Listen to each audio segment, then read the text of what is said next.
It's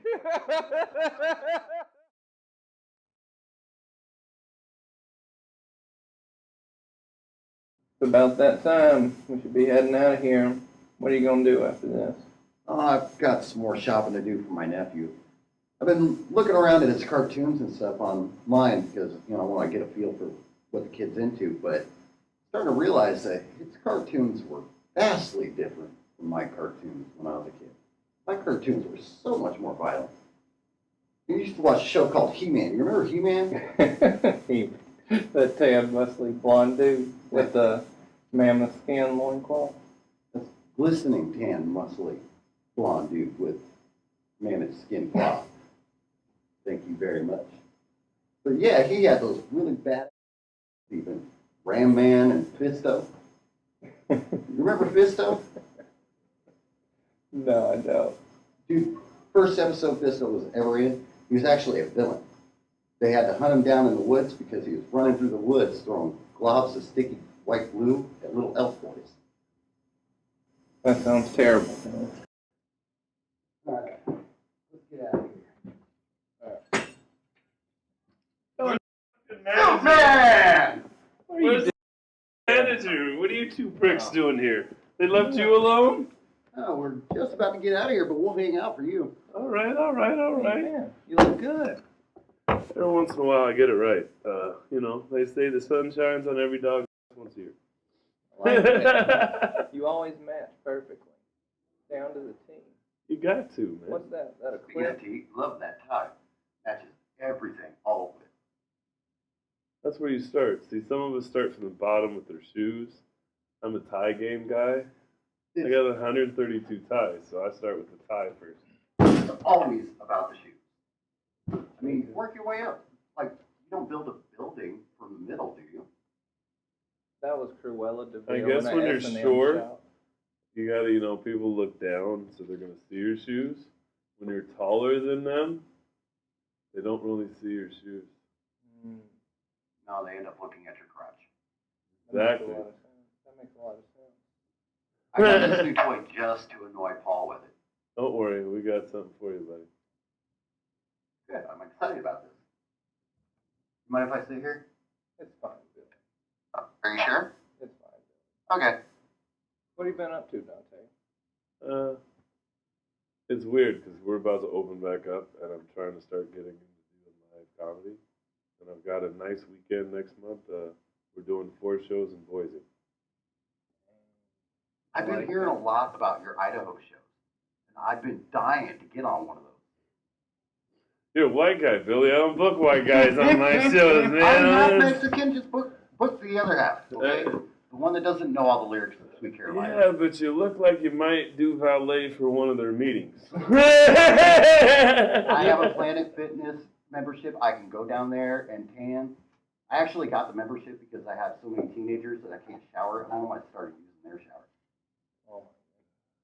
Do you catch a lot of flack from anybody who can't handle the fact that there's no white people on your show? Oh, dude, are you serious? So, I won't say names, but I can think of a local comic. I can think of 2 local comics that are want to try to be friends with me, right? And so the one called me. I forgot that he'd done it before, but he called me with a back-assward comment about how good I was doing, and then ended up getting mad and tried to compare being a foster kid to being a minority. Because a lot of bad shit happens to you if you're a foster kid, which is true, right? I'm not going to argue those numbers with you. Foster kid. Yeah, right? But you still don't know what it's like to be black. No. And I was like, you don't get shot because you're black. You don't get, you know what I mean? He's like, well, it's the middleman. People don't see the bridge. And he's like, well, you're more likely to get sexually molested and all these things. That sucks that your parents didn't love you and gave you up. I'm sorry, or whatever happened to you, but you're still not black. they're not pulling you over and going, I know you're a foster kid. Get on the fucking head. You know what I'm saying? Deep at the seat of it, though, they just want to be on the show.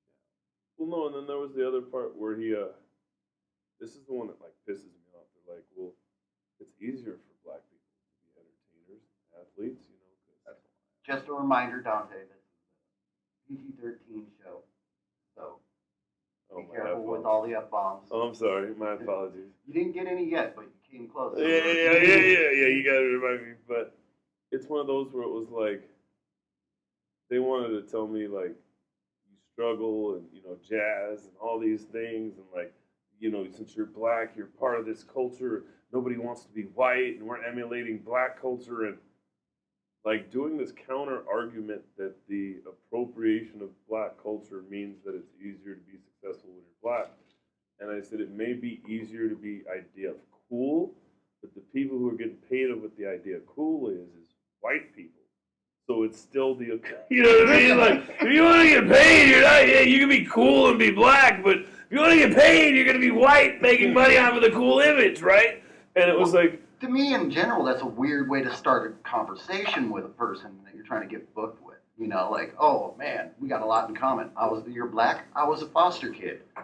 They wanted to talk, and then the one was he studied African American studies. I wanted to tell him, I've studied black people. I was a foster kid. Most people are black. They used to get picked on all the time because there's a little white kid in the black foster. Sounds like you got some pent up racism. Yeah. It sounds like you feel you took resentment over an issue on a broader scale. And the other person had the same problem because what it is they've been beaten up for being white or they've been beaten up for a lot of the racism that minorities have faced. And I know that sucks, but you still don't deal with racism. And you deal with people being prejudiced and the consequences. But I look at those same people and go, okay, but how many of your teachers were black? How many of your judges were black? When you went for a loan and they made that decision on what you get and your credit score and all that, was a black guy? No, that's not. That's where the racism really matters, is when it's systemic and the people that are making decisions in your life or who's booking you for a show.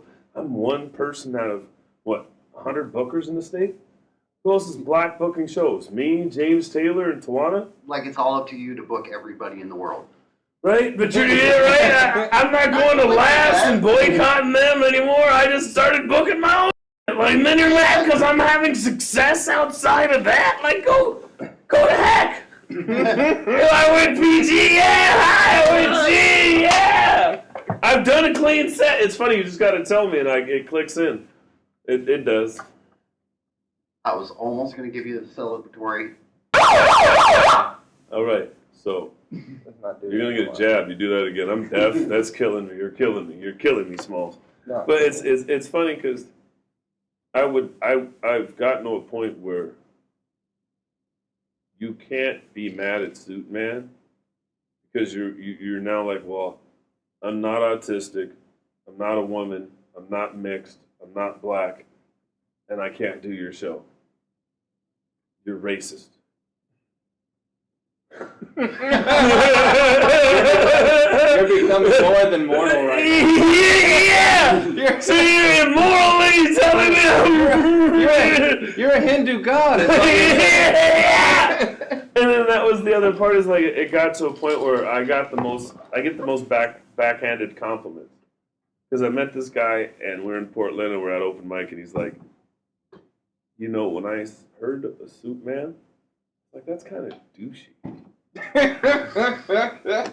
And then he's like, I watched your set and you're funny, man, and it's still douchey, but I get it.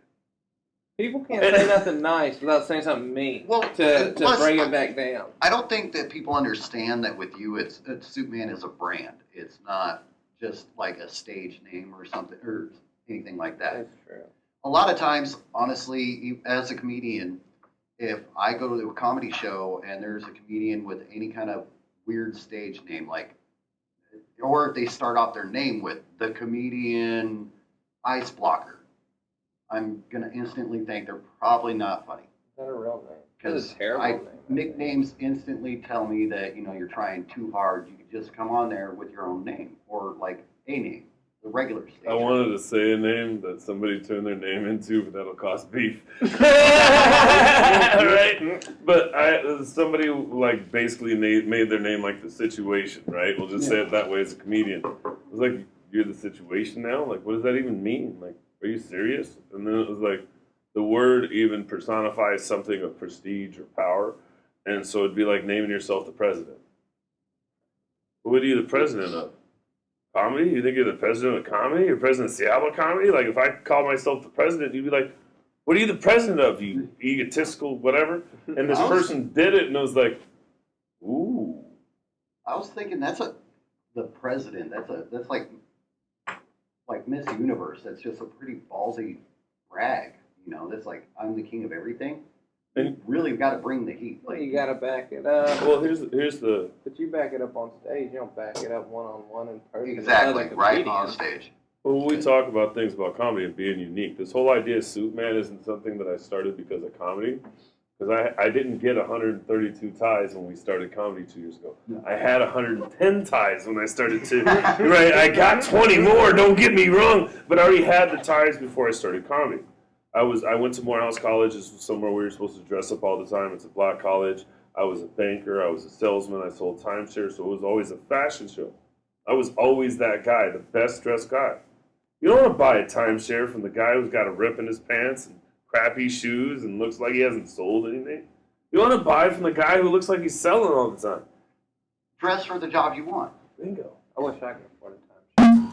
Man, you know, and then you want to be honest about those. There's so many people who hate on timeshare, but if you actually vacation, it makes sense. Where do you like to vacation? I'm going to Ocean Shores in a week and a half for 3 days. I love Ocean Shores. One of my friends almost drowned in the ocean down there. It was a great night. So when I got married, we went to Waikiki, right? And we went to Sandy Beach. Have you heard of Sandy Beach? Mm-hmm. Sandy Beach is one of the most dangerous beaches to go to. Okay, I don't know if you know this, right? And so we were body surfing, which is even the worst part. And I had just got my earplugs because this was right before I found out I needed to have ear surgery. And so I had earplugs in, and I'm going. And I know how to swim. I'm a veteran swimmer. I'm from here. I've done a ton of river stuff. Like, I know the idea. And I got sucked out. Yeah. Oh, no. And when you get sucked out, it is not okay. It feels like a snow globe. And the way you survive is once you feel air, you take a breath.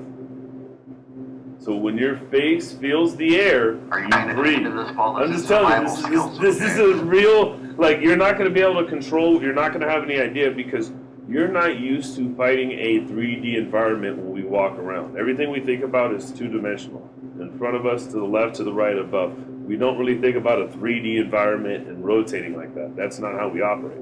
So when you get in the water, you lose your orientation because you can't tell what's up from down when you start spinning and get sucked out.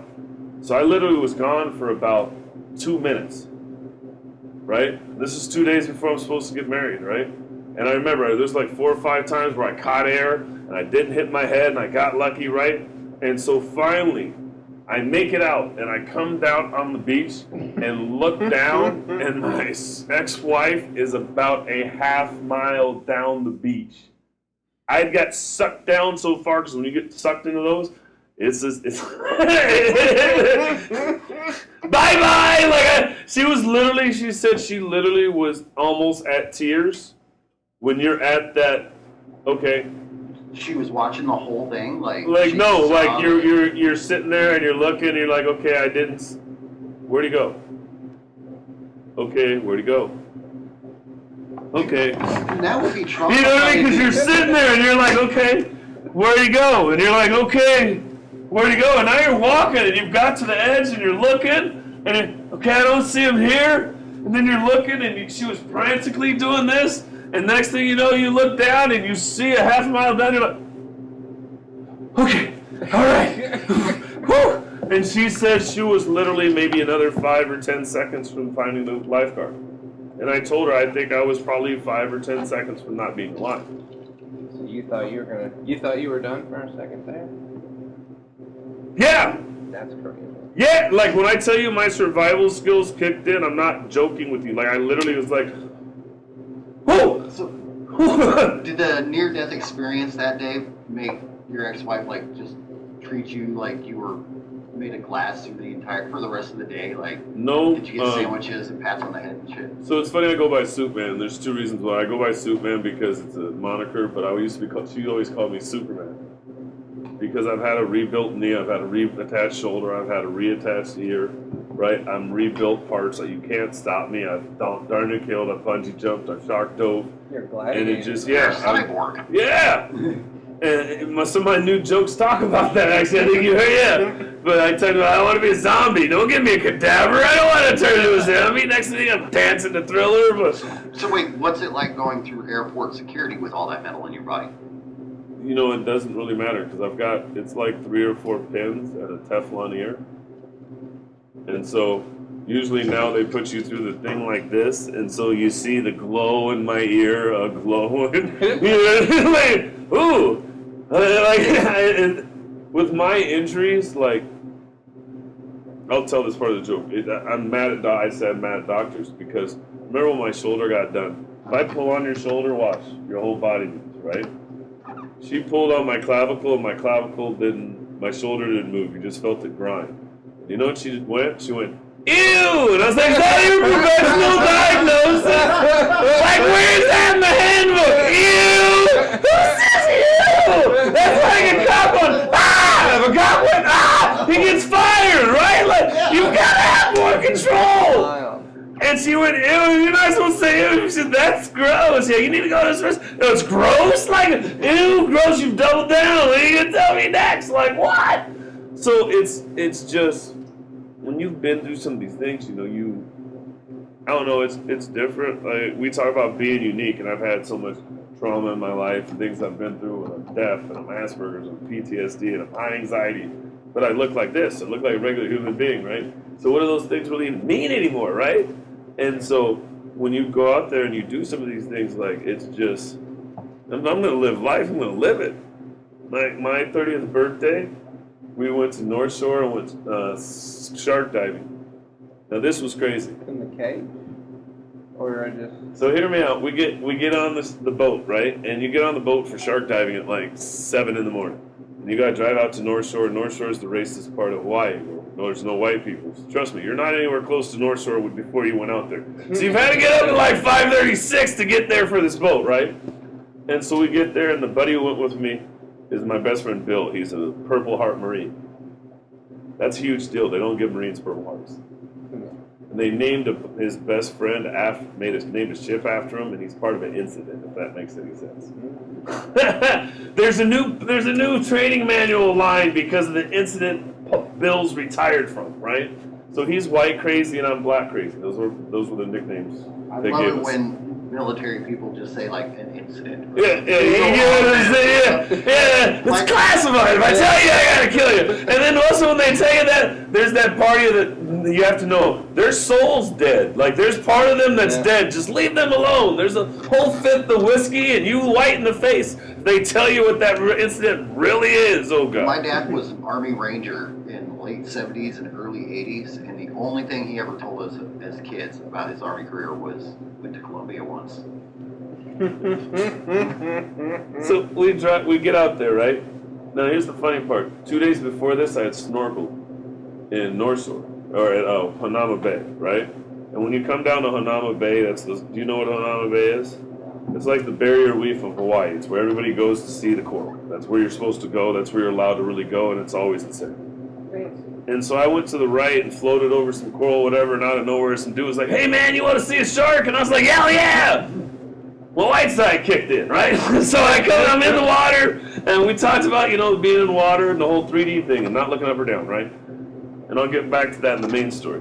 So I'm in this corridor, and there's coral on both sides, and I come down, I'm basically almost walking because the water's just a little bit above my head, and I've got my under-down camera, and there's this 4 to 5 foot white tip shark on the ground, laying there in a little half circle like a cat. And I take out my camera to go take the picture, and as I snap the picture, I notice a stream of blood coming across the camera frame from me cutting my hand on some coral. And I freak out and swim off, right? Because it's blood shark, I get a little smart, right? So on the way out, I'm telling the shark guy about this because we're about to go to the big sharks. And at first he was like, it wasn't a big deal. And then I mentioned it was a white tip. And the small dude goes, brother, probably a good thing you swim away. You probably would have wanted to taste you. Listen, taste? He said, oh yeah, they bite. I said, oh, okay.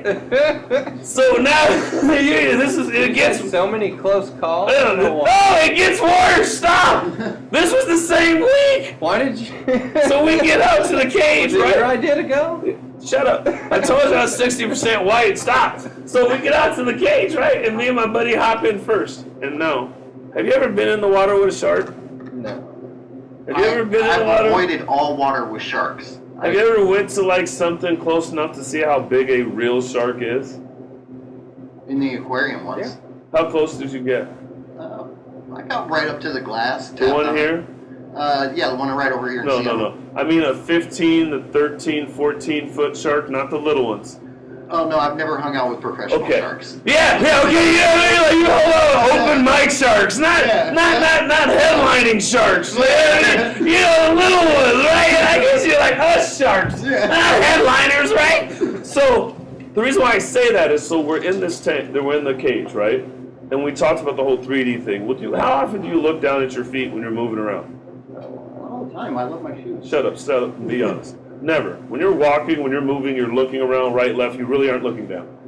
So we're in the cage, the sharks are there, me and my crazy buddy hop in first, and we're just sitting there watching the sharks. My feet are dangling, and the shark swims by and bumps my leg. I have never got out of the water so damn fast! Never in my life! I would not. Yeah, no more microphone! Yes! Jesus. I would. Nope, don't do it, don't do What it. the hell, Billy? No, you don't. Yes, No thank battery? God. But it was funny because I've never got out the water so fast, right? And so that freaked me out, and then everybody got back in. And so this is the part you got to hear, You can though. have it if you want, actually. Is we were all loud and having a good time. Do you know what it was like on the way back? Dead silence. So when we get back, there's another tour, because there's 2 tours. You usually want to go on the first one, because really a marine life are really most moving at first on, right? And so we come back, and everybody's like, how was it? And we're like, great. They're like, did you have a good time? And we're like, yeah. And they're like, what's wrong with you? And we're like, dude, we just saw real sharks. Like, your whole idea, you're not thinking about lunch, dinner, you're still trying to understand how model school your life is. If we didn't have technology and you were in the open water with that animal, you're dead. Like, what? I just put myself to scale on where I am in the food. Yeah, the real food chain. You take away our mental capacity to make machines, and we're screwed. It's like that bear attack scene in the movie The Revenant with Leonardo DiCaprio. Oh, I didn't see that. Oh, man. That is one of the most It's savage like that animals. shark attack scene in Deep Blue Sea with Samuel L. Jackson. There you Yeah, go. when he jumps out and bites him while he's standing there with his Really. head. No Yeah. chance, really, if Like, it's one-on-one. Large creatures scare me in general, anyways. Like, that's just one of my boogeymen altogether. Like, the scariest scary movie I've ever seen was Godzilla vs. Botanica. And that's because Botanica was a 1,000-foot tall flower. That was frightening to me.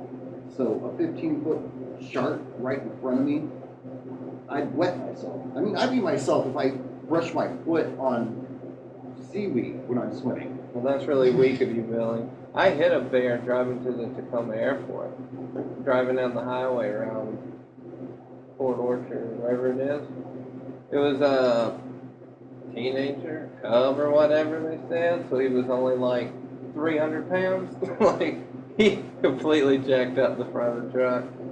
And then people were so slow because they had to, get See there. what Out there. happened. Everyone pulling over. It was just old people. They pull up, see this bear there. It's facing them, and they're just like, they steal every time. Like, is that a bear? What is that? Well, I mean, what do you say? Like, So I've seen what's one. up, Yogi? Tell them to move on. I've seen one wild bear. I was maybe, I want to say, 3rd grade, maybe 4th grade. And my mom took me on a single mom camping trip, right? One tent, brought the food, had a good time.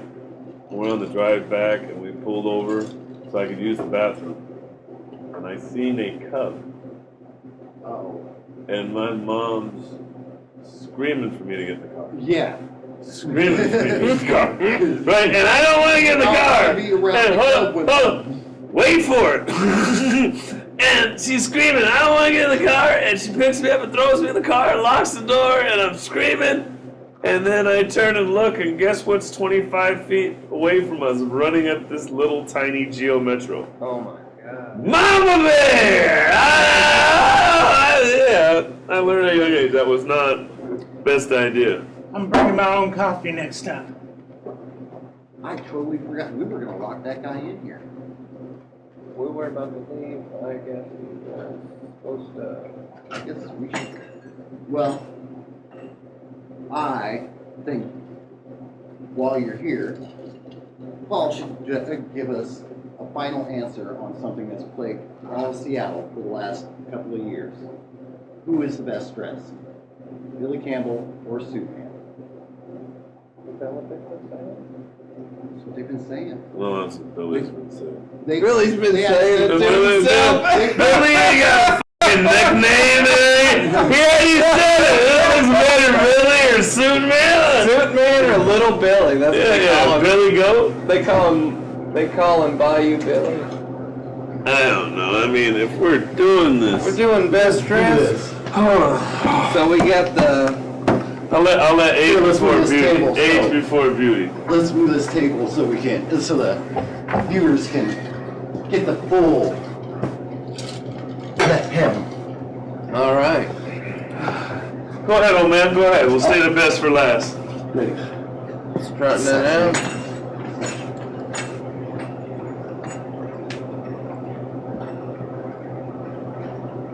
Terrible runway presence. Are you done with I've been that? practicing. You Good to it, done? sir. Perfect. So Business attire. this is how you walk up. Casual yet Give professional. them a look. This is very Sears calendar Work of your you. watch. Show them the tie clip. Keys, lanyard See to how the it belt, matches. a plus at Then any you come occasion. back, right? Ooh, yeah. Perfect. See, give them the whole look, right? Ooh, we're in blue. We got the I tan. feel like using the clip is a little bit cheating. Why is the clip cheating? Oh yeah. Clip's not cheating. We got the blue shoes and the socks. Like got we the done leopard one. print. He just Billy went with definitely one looked- color. He just got black. We done brought 3 colors together: the socks, the Oh. watch, the tie clip, and the tie Oh, has all wait. 3. Peep sock gang. His socks are CRAP. They're called crap. Billy looks like an angel of death that would return your soul for a pack of menthols. Billy looks like the Coach Steve on Big Mouth. That's what he looks like. He looks like a real life Coach Steve. Yeah, I got to date the lady. The lady likes to take me home. Oh yeah, he looks like Coach Steve. I've never seen it. You What never is seen that? Big Mouth? Well, anybody who Mouth. has is gonna know what I'm talking about. You Man, lost. it looks like this. Oh, terrible. They're lost. He lost. I concede, sir. You failed, Billy. Oh Well, man. Billy, I guess You it's stole time mine. we'll head out of here. I guess so. Yeah, Billy's embarrassed himself enough for one evening. He's gonna go buy toys for his nephew for his birthday. Never gonna buy that kid's love, though. I don't know. Maybe if I get him a He-Man doll. You have to get it from Goodwin or somewhere. I think he's only good to him because they think he knows it's his son. Is it your son? I hope not. He's not your son. I hope not. That kid's ugly. He's Not almost. my son. I mean, my nephew. You don't even remember which is which. He looks anymore. like his uncle. Billy. Hey, Oh, what are you guys doing here? I thought you guys weren't supposed to be here. Stop trying to get me in trouble, man. Oh, they're just gonna leave the black guy here. That's fucking smart, yeah. Fucking happy Black History Month to me. Leave me in peace. All right. Come on, Thanks, man. Suitman, for being an honorary half-wit tonight. Greatly appreciated. Well, I mean, I think I was a 3/4 wit tonight because I had to make up for your only quarter, half of a half wit, you son of a bitch. A lot of math. good job, Billy. Well, tune in next time where we'll be interviewing Ed Kemper, the co-ed killer. Or we'll probably just go ahead and interview another comedian again. Hey, don't forget, SuitmanComedy.com. Check me out. There's a whole bunch of shows, podcasts, all types of shit. Look up SuitmanComedy.com, you guys. Remember that if you remember anything from the show tonight. Good night.